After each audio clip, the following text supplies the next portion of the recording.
Ang author ng Harry Potter na si J.K. Rowling ay isang totoong witch.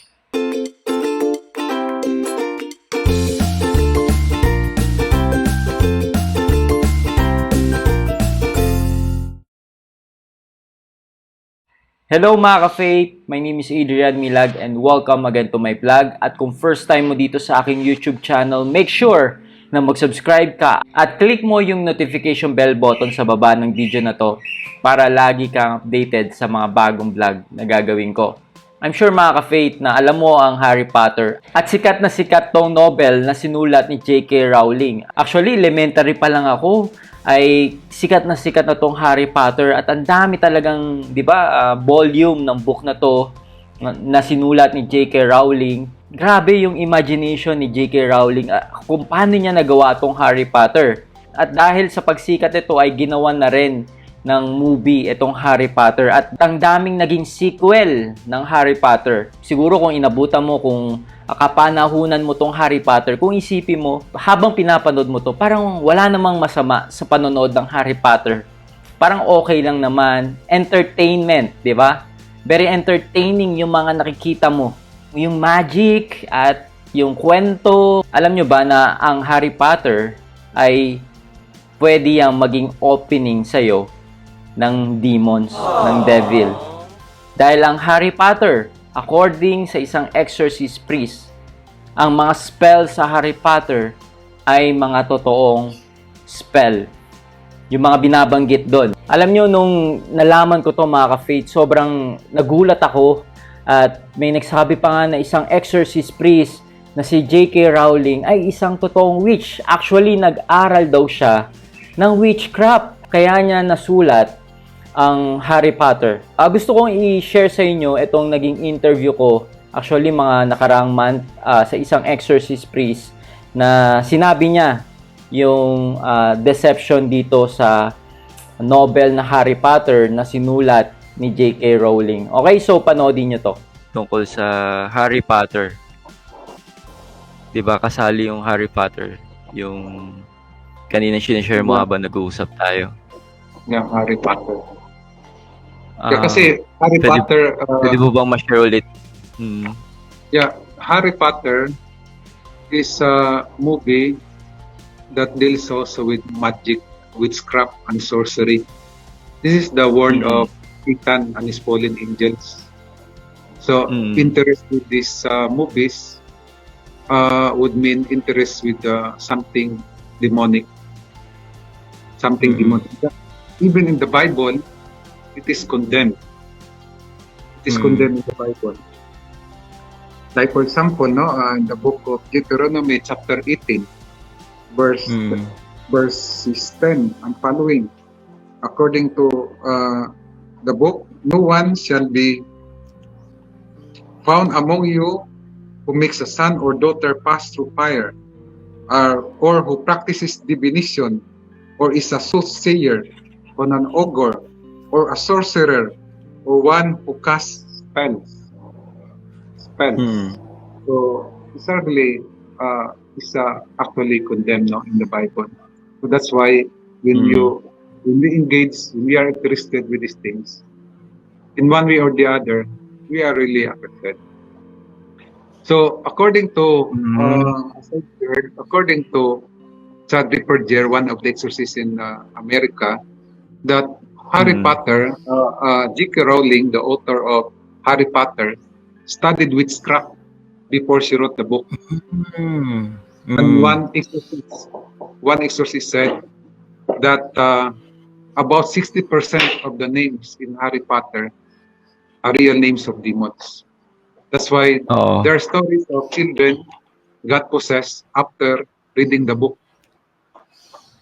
And in fact, this exorcist that I mentioned, Father Chan, said that once he exorcised someone, there were 5 demons, and these demons said that they were the demons that inspired J.K. Rowling in writing Harry Potter. Grabe. Ibig sabihin, in short, si J.K. Rowling is a witch.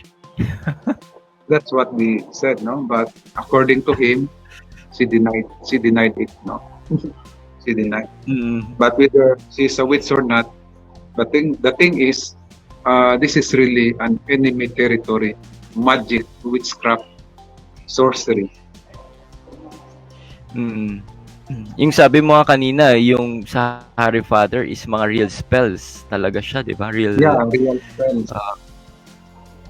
oo, yung mga prayers dun, di ba? Yeah, because one spell was tested in Spain. I think the spell is about fire, and the house was burned. The house Grabe. was burned. So it is really real spell, because also witches said that they are really real spells. So Mismo every yung ibang time you read- witches.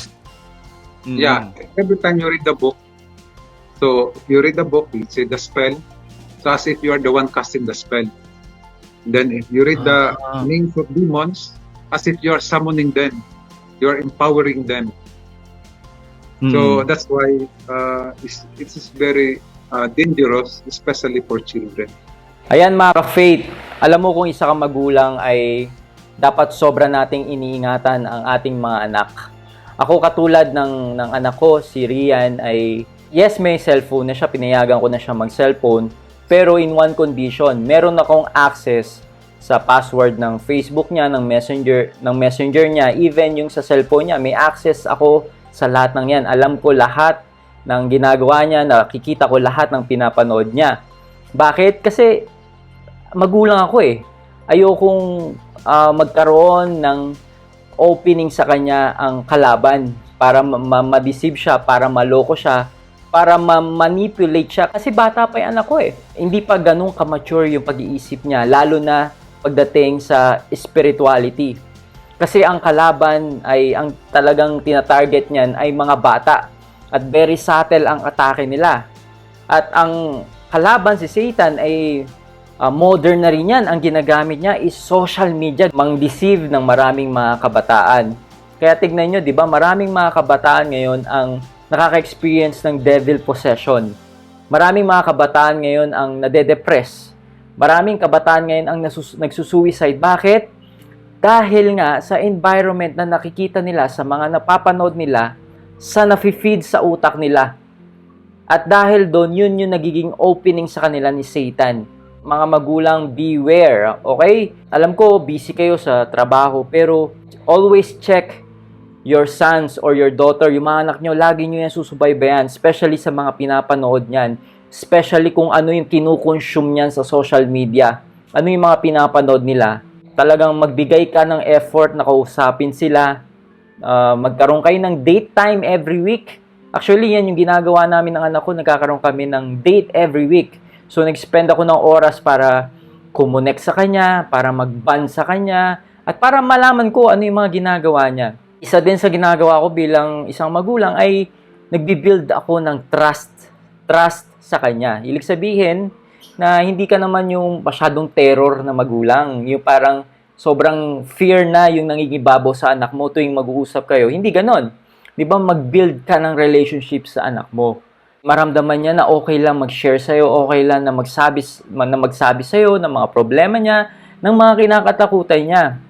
Kasi kung makaramdam siya ng rejection sa'yo, makaramdam siya ng takot, na palagi mo siyang papagalitan, ayan yung delikado, okay, na bukas sa ibang influence mapunta yung mga anak natin. Kaya importante na bilang isang magulang ay talagang magkaroon ka ng connection sa anak mo.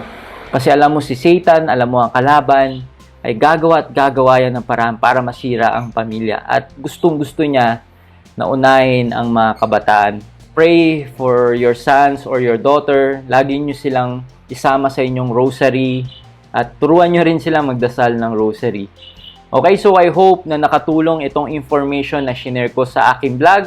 At kung sa tingin mo na makakatulong to sa mga friends and relatives mo, make sure na i-share mo tong vlog na to. Okay, so this has been Adrian Milag. I'm praying for you always. God bless you more abundantly. Bye! Mga ka-faith, maraming salamat sa inyong solid support sa ating mga merchandise item. At gusto ko rin pasalamatan ang mga taong bumili at nagpadala ng kanilang litrato suot ang ating mga merchandise item.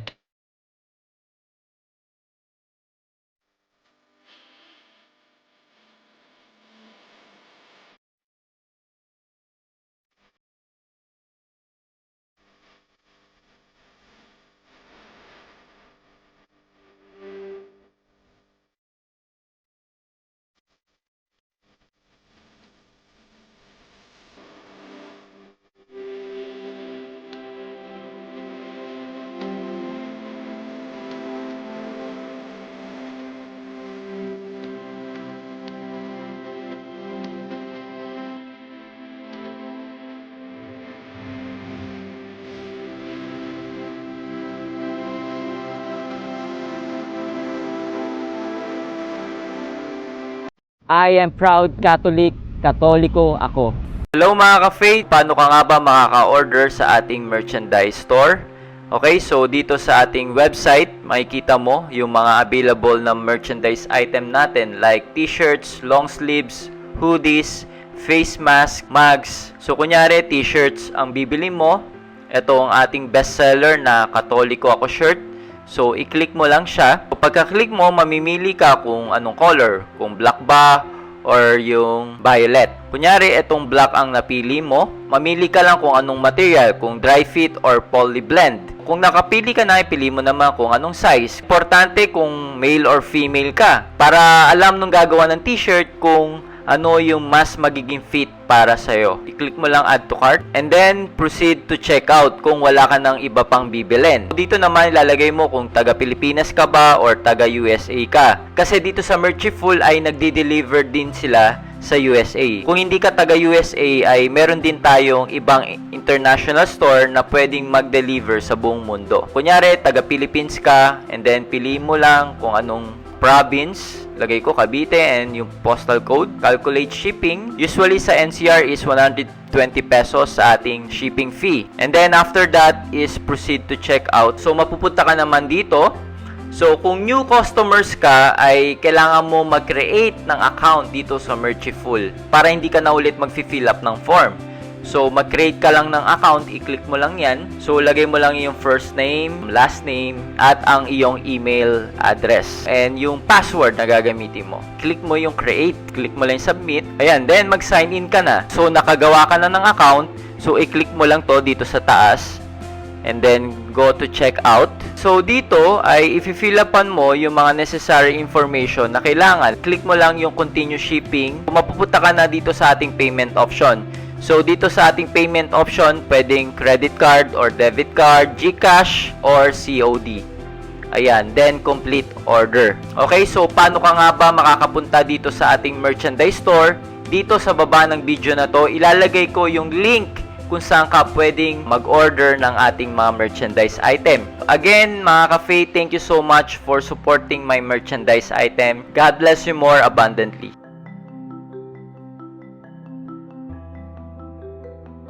So that's it. Thank you for watching this video. I hope na na-bless at na-inspire ka dito sa aking vlog. Make sure na i-like mo at mag-comment ka sa baba ng video na to at mag-subscribe ka sa aking YouTube channel para lagi kang updated sa mga bagong vlog na gagawin ko. At huwag mo din kakalimutan na i-like ang aking page. So this been Adrian Milag, encouraging you to live your life to the fullest. God bless you more abundantly.